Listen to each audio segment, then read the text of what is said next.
Do you need encouragement to turn tragedies into your own triumphant life story? If so, this podcast is for you. Listen to powerful guests who have persevered through challenges so you can gain strength to build your championship life. The host of Professor of Perseverance podcast, Dr. James Purdue. Hey, come on again. Come on in again.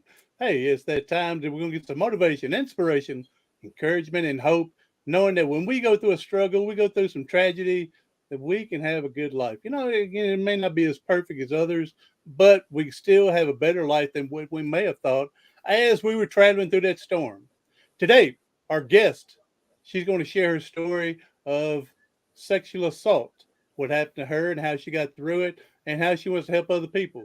She wants people to know that they need to reclaim power after sexual assault. Welcome to the show, Renee Marie Simpson. Thank you, Doctor. Thank you for having me. Oh, thank you for being here. And it's a little early over where you're at. You're a day ahead of us over in Sydney, and so I appreciate you. I don't know if you're getting up any earlier, but I'm glad you're here. And so also, before we get going, she's the author of I Want to Go Home, again, Reclaiming Power After Sexual Assault. So, all right, Renee, I'm sorry you went through all this. Thank you. Yeah, sorry for all that. Not to say it made you any better person in the long run or anything, but for you to take your story and share it, be open, authentic, because you I'm sure you know as well as there's a lot of people that's going to hide this, try to forget about it, try to move on, and it may not be as healthy for them to do that. Some people, they probably do all right and move, but there's a lot of people that's hiding it, feeling guilty the whole time, whatever else, and second guessing if it was their fault to do anything. You know how it is. And so I'm glad you're opening it up and sharing to let these other people know that they have a voice and they need to step up to help someone else in the future. And other than that, I mean, I'm going to listen to your story and I'll ask questions as we go along, but this is your platform. You take off where you see fit, and we'll go from here. Thank you. And yes, everything you said is exactly how a lot of what survivors sit with every day. In my book, I talk about all of the internal struggles that we as survivors experience, or many survivors can relate to, before we even begin to think about telling our stories. So I might just introduce my book and my story to start off with, and then we can open up the conversation a bit more. So I wrote this book. I started to write this book 10 years ago when I went on a sailing adventure when I was 22. And I was on my gap year and, having a really great time. On the surface level, I think, people looking in from the outside would say, oh my goodness, she's like living her dream. She's traveling the world, having a great time, partying, going to all the cool festivals. But inside I was really struggling. And so I wrote this book based on my journal entries about this sailing trip. So I was living in Gibraltar and I was invited to sail a boat back. It was a delivery back to Phuket. And it was going to take 3 months, and I'd never sailed a day in my life. And I just thought, I want to go home. Why not? This would be a great adventure to get there. And so I took a girlfriend, and I had another mate that came on board with me. But it was... I just love it when you say, I had another mate. Had another mate. Yeah. Here in America would be, hey, took another friend with us, or... You've got to read the book. You'll love all the Aussie jargon throughout then. I know it. I'm going to give me a copy of it. Yeah, you'll love it. So another mate, and we put a shrimp on the Barbie. Okay, go ahead. We don't say that. That's such you're not the first person. you're not the first person to tell me that. I've interviewed other people in Australia and Sydney, and yeah, you're not the first one to tell me we do not say shrimp on the Barbie. No, that's definitely a media thing. So on this boat, on this sailing adventure, we ran into every challenge you could possibly imagine, or even not imagine. Like some of the things you can't even imagine, like you can't even think it up. So for example, we had mechanical failures that were life-threatening almost weekly. We ran into a category 5 cyclone, which was crazy. We starved. We didn't have food for 3 days on a couple of legs there. We had plagues of locusts, like insects and birds, and just lots of crazy things that happened. And I also had problems with the skipper the whole way.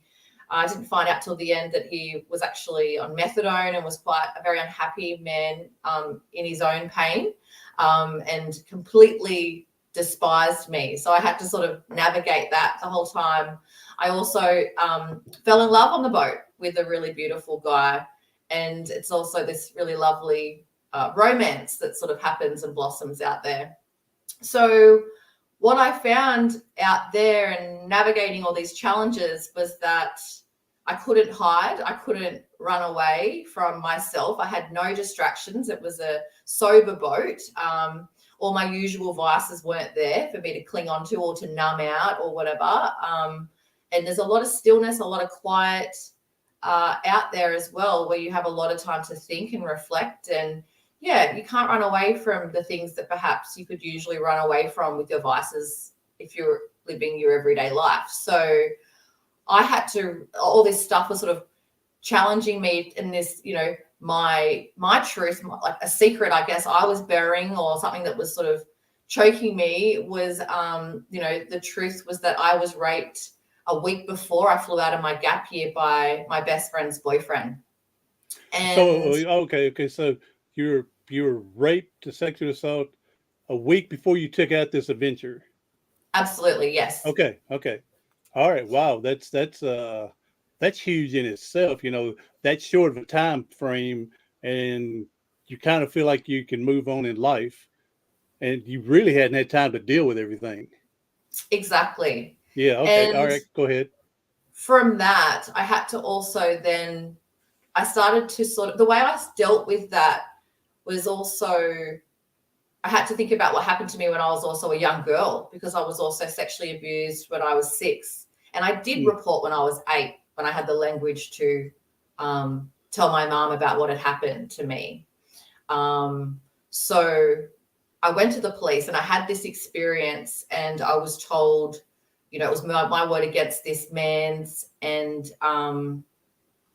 so pretty much they were saying the justice system doesn't hold survivors very well, in a very supportive way. And so being so young, they advised me to not push through with the legal stuff. Allegations. Yeah. So I dropped it. And it was also bringing a lot up for my mother, who had her own childhood experiences.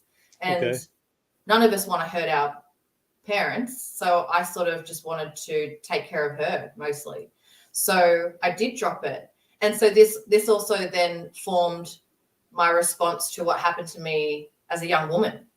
So I did try to pretend it didn't happen. I was in my room crying, blaming myself, like you mentioned. What did I do wrong? Was I too nice? What did I do to lead him on? Did I drink too much? That was a big one. I shouldn't have taken those drugs. That was a big one, because I tried ecstasy.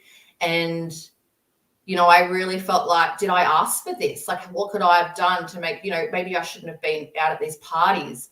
Maybe it's those friends. Maybe I should never have been friends with these people. Like, you definitely internalize everything. And then you start to think, if I do tell someone, how will I be judged? What will that make me look like? If I do go through, the legal system, how are they going to portray me? What if this gets into the media? Is it going to be the same as when I tried, years ago, that they ignored me? And as a young woman, would it be worse being a young woman, Absolutely. because Absolutely. being a You know, when minor, you're a they wouldn't talk child, to you. Yeah, when you're a minor, they wouldn't talk to you like they would as an adult.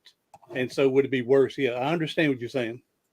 absolutely. So you start thinking about the labels that, you know, society might put on you. What are the long-term impacts on your image?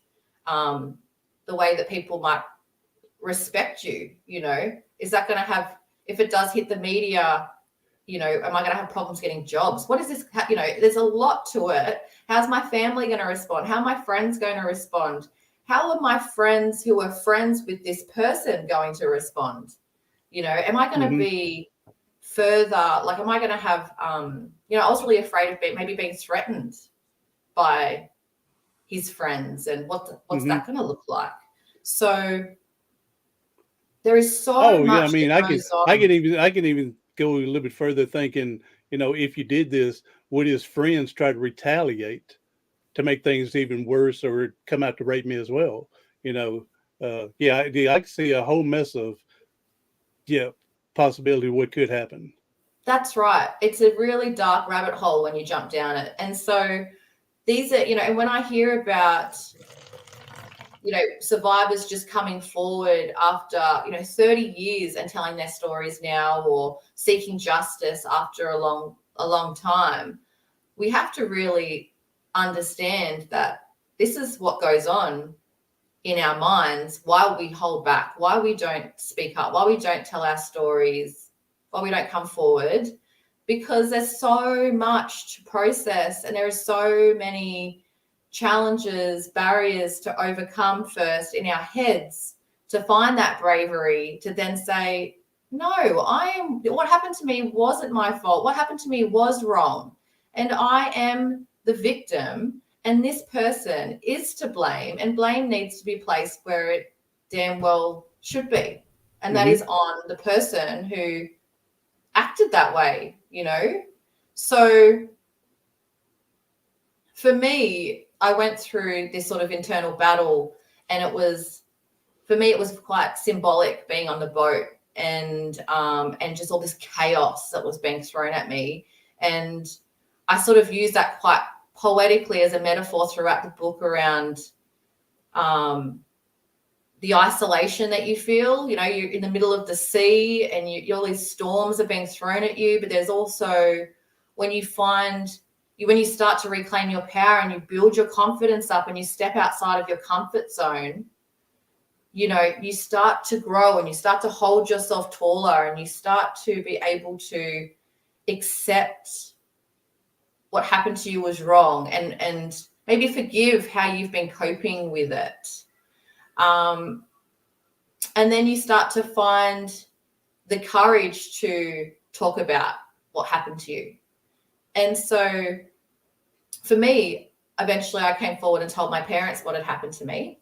And it takes so much courage. It takes so much bravery. And we need to honor that too when survivors do come forward, that we're not questioning them. What did you do? How did this happen? It needs to be a more of a supportive, encouraging space where we're saying, like you said, I'm so sorry this has happened to you. You know, what can I do to support you? You are so brave for coming forward and telling me, thank you so much for trusting me with this. What would you like to do? You know, and not forcing people to do anything with their story. It's just allowing them to have a safe space to process it instead of shutting it down because it's too uncomfortable for us to hear. Do you think it's part of the, again, you mentioned, did say this word per se, but a lot of things you said, it's the stigma that would be attached to being a rape survivor. And again, the people that don't understand, questioning, denying, you deserved it. You know, if you wouldn't have done, they've done the blame game. If you wouldn't have done the drugs, you wouldn't have done the, how do you know that you didn't say yes or no if you were drug out or alcohol or drunk? You know, so these people, you just can't listen to. They don't know right from wrong anyway. And so it's the other people that you need to trust is your closest friends. Maybe not want to tell every friend, but you know as well as I do, the word's going to get out once you start opening up.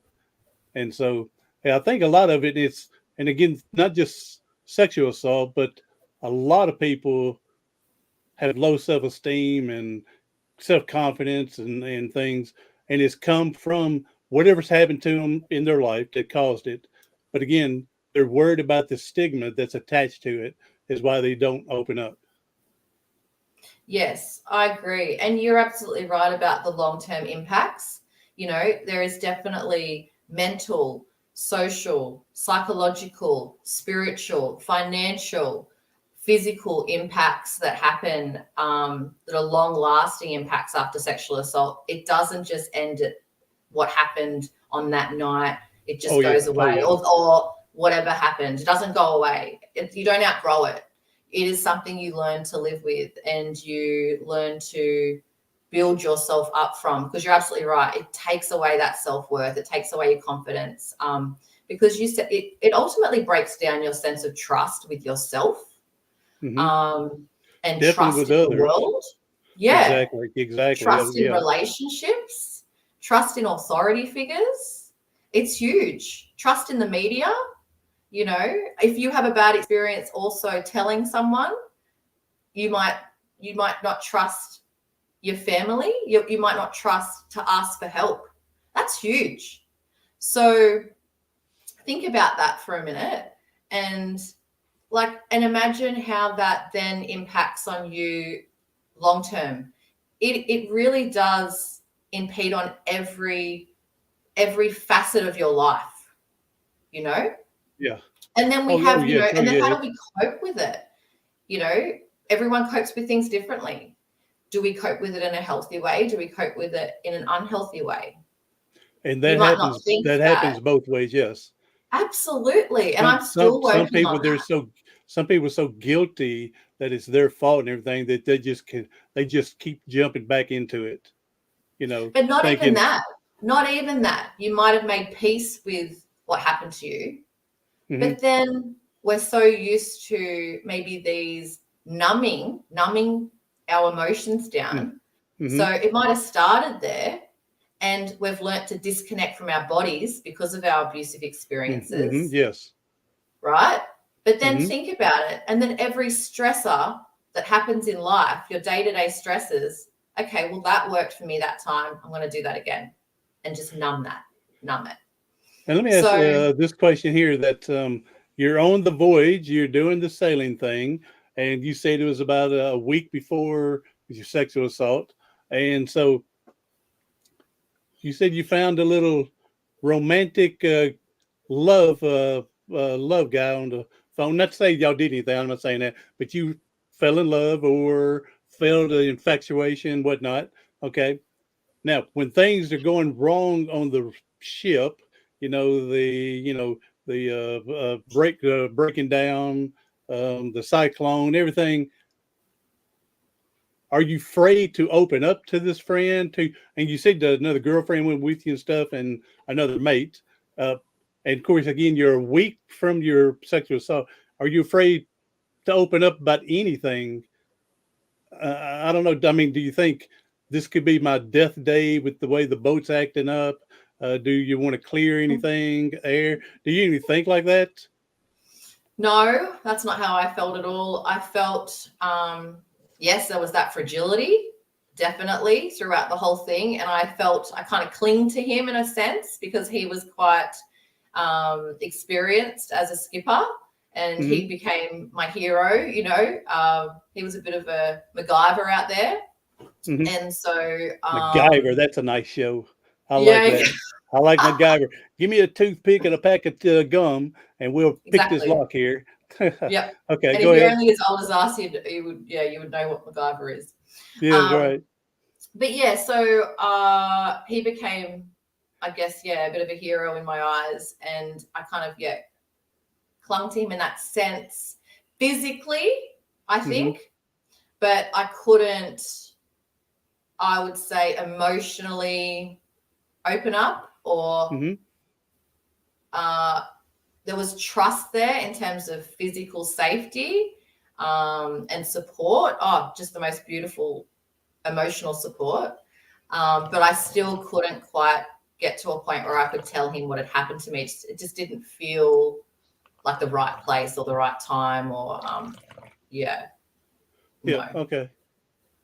All right. I'm not sure where to go from here, but I mean, this. I mean, no, it's an amazing story that I don't know if I would have had the courage, and I don't know, was it when you left to go on the voyage? Here, I guess I had a little issue with. Had the sector shot a week before. Was it to go on the voyage to get away from that, running from that No, incident? so Did you already it had happened. this plan? You already had this Yeah, voyage so planned yes. before? Okay, all right. So that Yes. makes a little sense more to me, because Yes. I was thinking maybe you had the sexual assault and you said some people going, "Hey, we're going for a 3 month voyage." You said, "I'm on there with you. I'm getting out of here." But no, No. you already had that plan. Okay, so that makes a little Yes. more sense And to I me. think that was part of why the perpetrator chose that time, because he Knowing knew you I were was leaving going, in a week. yeah. Okay, that makes more Um, sense on that for me. mm, Yes. Okay. yeah. And so I actually spent quite some time like living in London, traveling around Europe and Asia first. And then I ended up living in Gibraltar towards the end. So I'd actually been away. I ended up being away for a year and a half in total. So Hmm. in the end, it felt like I was running the whole time, Hmm. Hmm. trying to keep my head above water, lots of drinking, lots of numbing, Hmm. um, lots of relationships as well, like finding myself just sort of sleeping around a bit, Yeah. but also just normalizing all of that, because you just think, oh, well, everyone's doing it. We're overseas, we're traveling, having a great time. No one Yeah. knows me. Who cares? But, in reflection, it's certainly not how I would deal with things now. And in reflection, I can see that young girl and what she was trying to do. Like, she was trying to escape in those things. That's what I Um, was thinking. And again, when I mm, didn't know that you'd already planned the voyage, so I was mm, thinking you were trying to escape that incident by going ahead and doing this. That's what I was thinking. Okay. mm. And that is something that I talk about quite a lot in the book, is that, we're all trying to escape something Uh, sometimes, and we all have that our is true. different, yeah, and we all have our different ways of doing that. So I really encourage, the message in the book is really about encouraging people to learn how to dance with their demons, dance with their monsters, and learn how to face these truths head on, and learn to talk about them, because there's so much healing that comes with. I'm actually working on an online course at the moment around writing to heal, because I found a lot of just from writing my story, a lot of really great things came from that. So I had a lot of trouble getting pregnant for a few years, and when I started to write my story, I fell pregnant, and it was like this miracle. And I don't know if you heard much about womb healing, but there's a bit of like there's a bit of science and stuff around that. And Hmm. so I honestly do believe writing about my story, rewriting my story too, to be the hero, the heroine in my story, and taking back my power through writing my story and finding and really thinking and reflecting, how did I do that? Going Really from was the key. going from victim to hero in your own writing. Yeah, I'm a big believer. People ought to be writing something. Going through whatever. And I'm a big believer they should. The way it is now, it's easy to self-publish. You don't have to look to get a million sales. If you just want to do the book just for you and pass it down to your kids and let them pass down to their kid, just to see how strong you are for what you've been through. And absolutely. healing, I mean, writing is a great form of therapy and healing. You Absolutely. get to open up on paper on maybe some things you weren't really thinking. It just all of a sudden just came out writing. And then you go back and think, wow, I wasn't really thinking that, or conscious about that. It just And that sometimes we subconscious carry takes around, over. yes, and sometimes we carry around these victim stories. Like, I listen to a lot of people, like in my family or just even people that I've met in my work and young people I've worked with. And yeah, you hear a victim story sometimes. But it's, when we rewrite our story and work with our story, that we change it up and we become the hero of our stories and reflect on the strengths that got us through those hard times, that something changes in us and we find our resilience and we learn how to show up differently in our life and to move forward with our lives in a more powerful way. So I sort of started to reflect after I published my book on my process of writing. And so I've sort of come up with a really nice, neat process now that I want to take other people through. I'm just working on it at the moment. It's almost finished, but to help them. But it's even because I think writing a book is pretty huge, right? It does take a lot of time. Yeah. How many people talk about writing and never get to it? For me, 10 years. 10 years it took me. You're a little baby with 10 years. It took me 12 to write my first one. And so I tell people, I said, you know how you upgrade your computers? And I said, if I would have lost my manuscript and that computer changed somewhere, I would have never started all over. So it's a miracle in itself that manuscript didn't get lost or destroyed while I'm going from computer to computer to computer in 12 years, because I would have never started over. And so, but I understand that you want to help people with the writing and the process stuff, but you don't have to get it published. If you just write it and then just hole punch it and then want to pass down family members, and as you're getting older and gone and great grandkids reading your story, again, it doesn't have to necessarily be published, just something for them to know. Because I wished I would have technology I wish was 40 years ago as great as it is today, because I would have loved to get the information from my grandparents on how they grew up and some of their stories, and all that stuff's gone. All this stuff's gone now. And so I wish we'd had to take, of course, our technology 40 years ago was the old cassette tape, push the record button. And so, but I didn't even do that because I was too young to even think about anything like that. So. And I think it's important too that we don't have to write about our whole lives. I encourage in my process to pick a chapter of your life, and it can be as short or as long as you like. As long as you follow this process, it can be a book. It could be 10 pages. It could be 1 page, whatever. But it's about just putting your story down and what is your message that you want to share. Like you said, what is your legacy that you might want to pass down to your family, friends? What do you want people to know about how you lived and what did you conquer? And what wisdom do you want to pass down that other people can learn from? The Superman symbols on his chest and everything. I'm waiting for you to pull your jacket open and let me see your Superman symbol, because you're remarkable. You're amazing for what you've been through and how much you have accomplished. Again, looking at the young you would do things a little different, but then the young you is not mature and more wiser than you are today. And so it's easy to say, if I could do this again, I would. Well, you weren't mentally, emotionally ready for what you are today. And so. Oh, and you know what? I'm still definitely not perfect. I still have bad days where I lose my shit, and we're all a work in progress. And I think that's what really is important. I watch a lot of listen to different podcasts and follow different people. And I think there's that portrayal of, that we have to be this idea of fully healed. I just can't stand it, because I just don't believe in that at all. And I don't believe in being perfect. I think that the best we can do is keep trying and never giving up, and just keep working on ourselves to show up better than we did yesterday, and if we have a bad day, that's cool. Get back up, try again, and just keep practicing all those healthy coping skills. And we don't get it right every day, and that's okay. Forgive yourself. Oh, yeah. Now let's go back a little bit here. When did you start,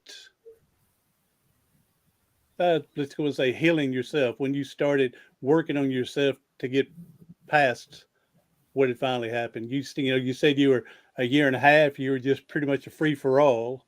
So when did you start going, I got to start getting my shit straight here, and to do that, I've got to face what happened and emotionally as much as spiritually, you know, mentally, physically, it's already happened, gone by. But so when do you think that you finally said it's time to start healing and moving on?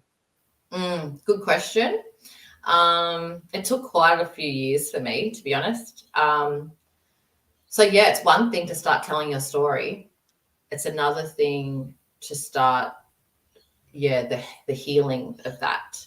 So for me, it took another trauma. I came home from that trip still quite broken, with PTSD symptoms from being through Yes. that. Oh yes. Of all that, yes. Yeah, and then I chose to run away again. I went back and lived in Ireland. Okay. And then my brother died. And he was 16. I was 23 at this point. Oh, wow. So, Young. and it was just the worst experience of my life. Oh, yes. As anyone who's lost a young person in their family or a friend. So, Or a I mate. came home. It was hell. Yeah, I'd say, or a mate. Yeah, or a mate. Here you go. So, I was waiting for you to say mate. So, all right. Yeah, so I came home and that was a complete and utter destruction, because then I sort of took on this, no one's going to love me like he did. And I held that for quite a lot of time. And so then it was sort of, I became more self-destructive with that. Okay. My drinking increased, unhealthy relationships. I'd had healthy relationships previously, but chose unhealthy relationships because I felt like, well, that'll do. I'm broken now and no one else is going to love me. Who's going to want me? He's like a healthy person. So I'm still healing a lot of that, to be honest. So I started to, I guess my life had to sort of get really horrible, losing friends, not showing up at work. I was studying at the time. I was still doing really well. I've always done really well academically and in my career. It's sort of one area that I've never allowed it to impact on that. Sort of the only place that really gives me, at the beginning, was the only place that gave me self-worth.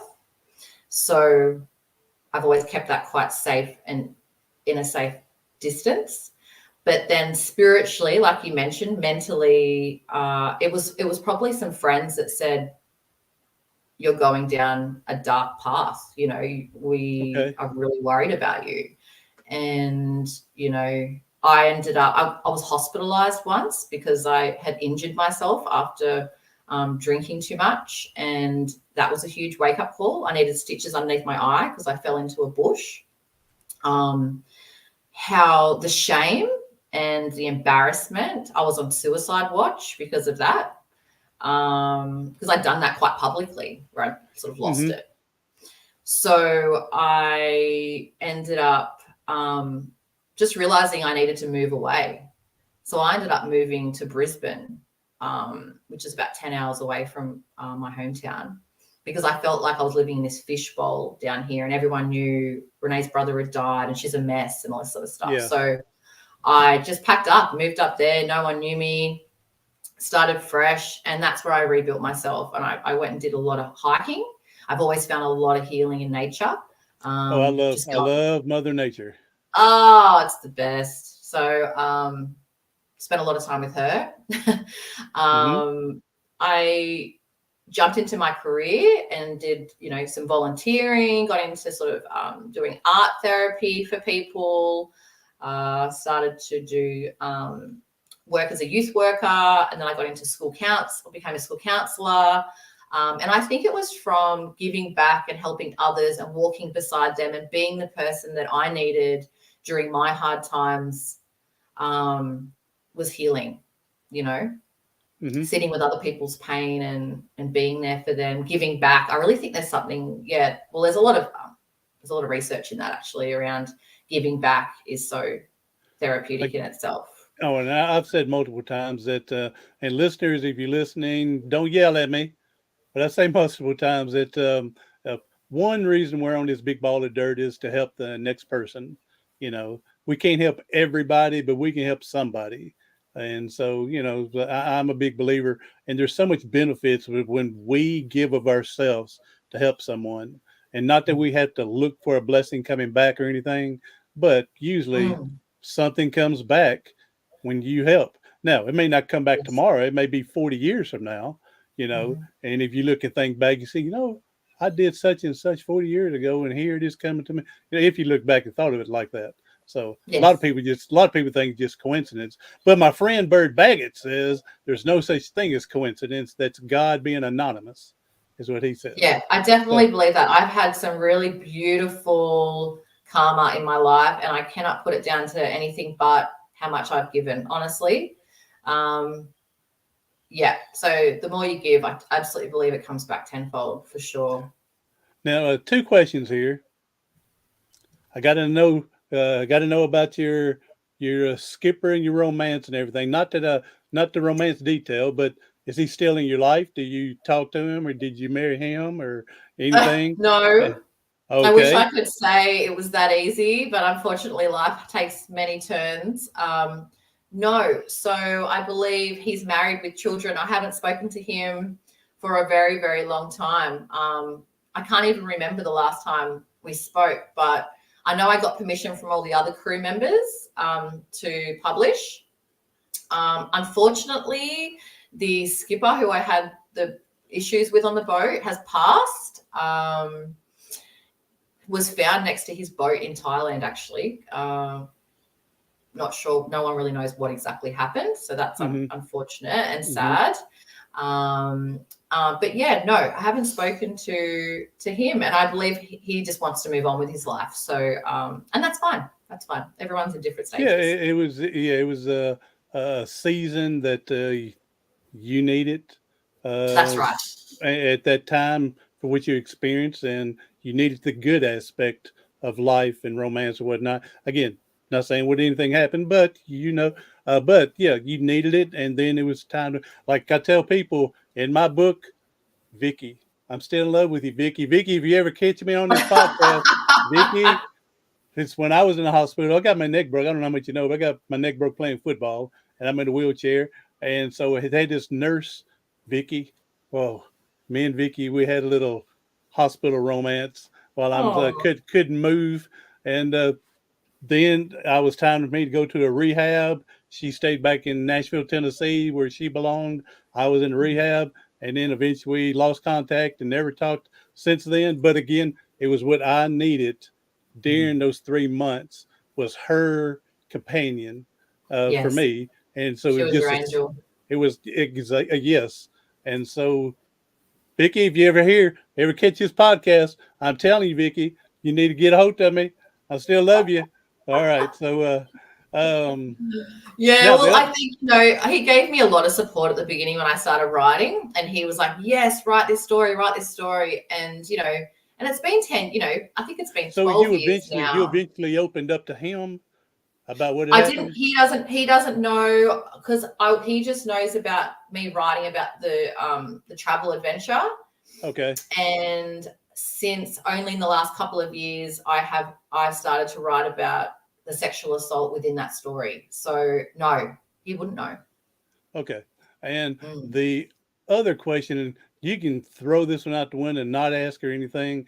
And I've had other women's sexual survivors, assault survivors, and I've never really asked this, but I guess maybe I feel more comfortable with you.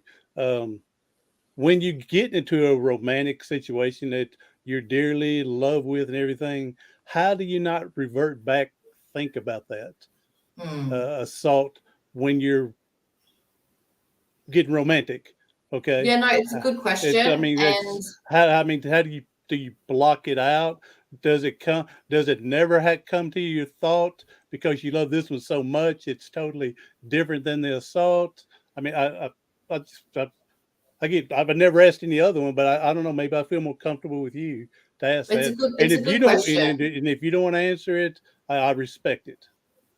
I'm going to answer this on behalf of all survivors. So all of us have different experiences with our triggers, and that's what that's called.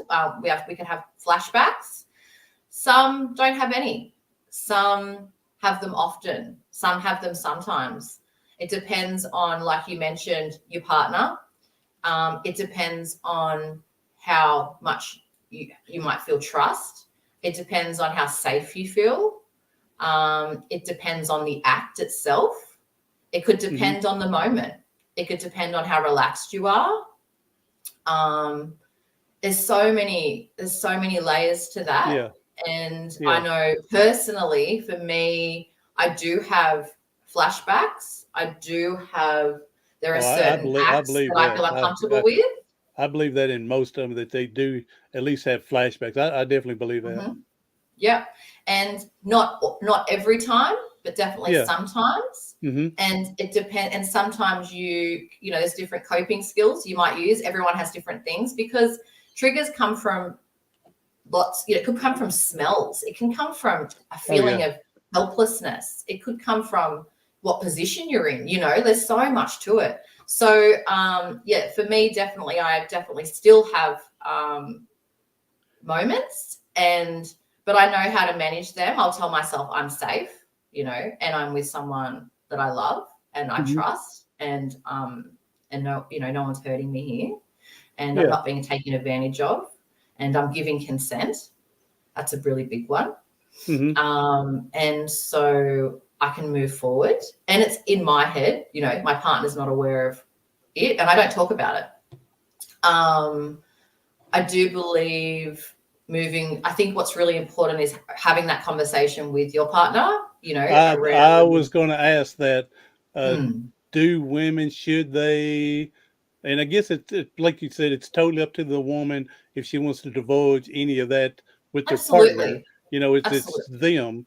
But I was wondering, should you open up? Again, it's individually decision. It's absolutely everyone's individual choice. There's no right or wrong answer there.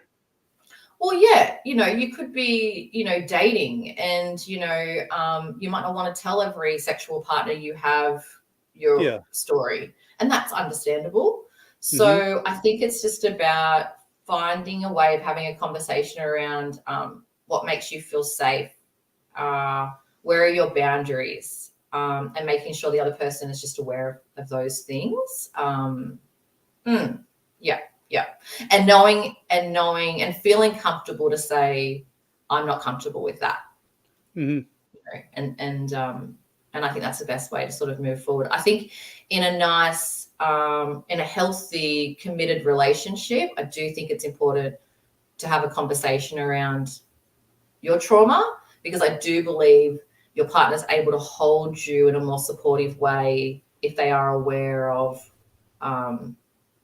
what's happened to you, and they can sort of be a bit more just more supportive, I think. I can see where maybe not some of you may be dating and then see each other again in 3 weeks, but if it's somebody you think will be a long term, maybe, I think that's just me personally, I think you should open up.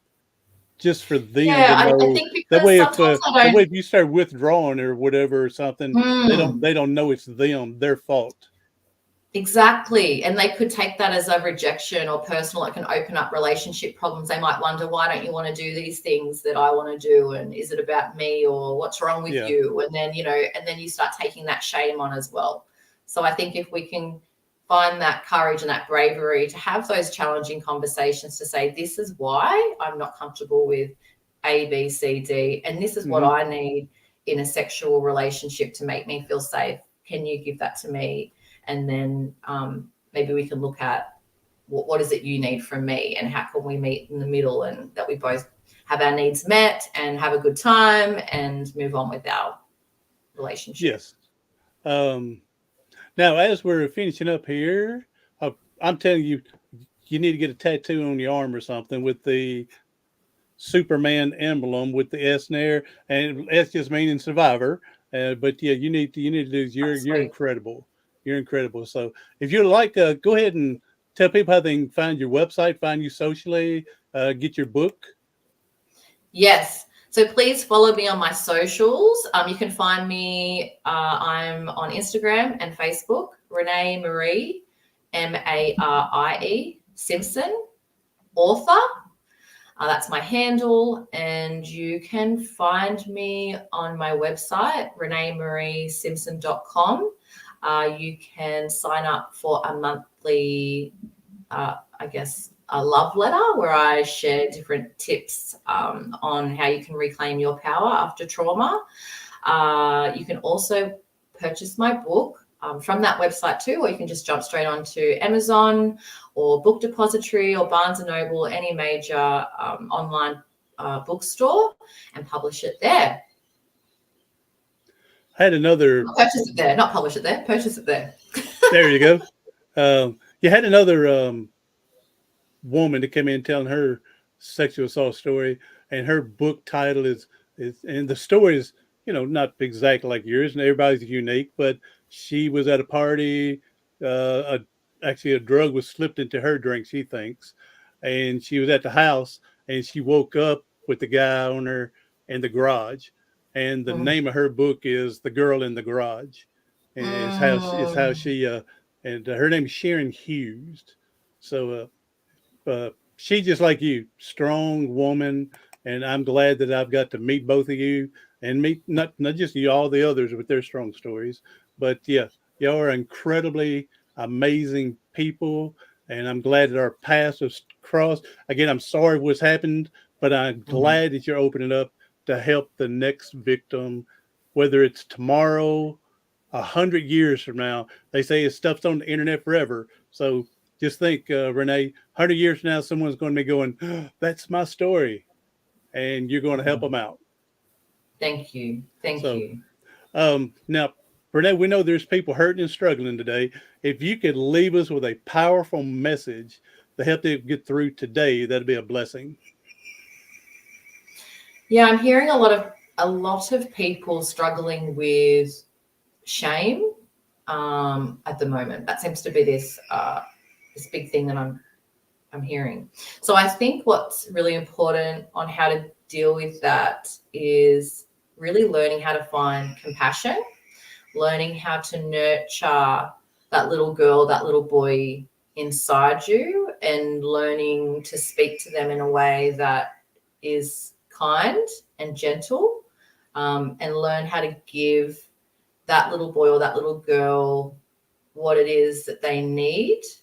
So that could just be simply checking in daily. Okay, what is it I need today? Or when you're really triggered and you're having these intense feelings and you just feel like you want to, throw a tantrum, or you just can't take any more of it. It's okay, how do I nurture you? and just really think about those coping skills and how can you give that little person in you their power back? How can you help them reclaim their power so they're not feeling fragile, so they're not feeling helpless and alone anymore? And really, really open up to exploring what that is for them or for you, because it can be a really fun adventure. And I think if we look at it with childlike eyes and with the lightness and with the love, we can have a really fun time on this journey. It doesn't have to be horrible and self-loathing. It can be very beautiful. It can be a beautiful process. So my message is be kind, be gentle, be loving with yourself. Amen, sister. You're absolutely correct on everything that you said. So you're right on the spot. So, all right, Renee, I appreciate you being here. It's been a remarkable story and adventure, and the overcoming, persevering through it all. Again, I encourage you to get a Superman t-shirt, and then next time you go speak somewhere to help out survivors, and then you're wearing your survivor. Don't tell them it's Superman, it's Survivor. Okay. And then I like that. That's what I would encourage you to do. So now I'm going to start telling everybody that comes on about their sexual assault, they need to get a Superman t-shirt. And for the S, it's Survivor. So I might start a shop and start making those t-shirts. That sounds amazing. There you go. I only want 20% for the idea. You can have the rest of it. So, all right, Renee, thank you. And everybody else, hey, thank you for coming in. If you know someone needs a good positive message on hope, on surviving, getting out there, not giving up, persevering in life, this is the episode you need to share with your friends. I'm Dr. James Purdue, the professor of perseverance himself. Thank you for coming in on the Professor of Perseverance podcast. Do something today, tomorrow, something next week that's going to help you persevere past your paralysis.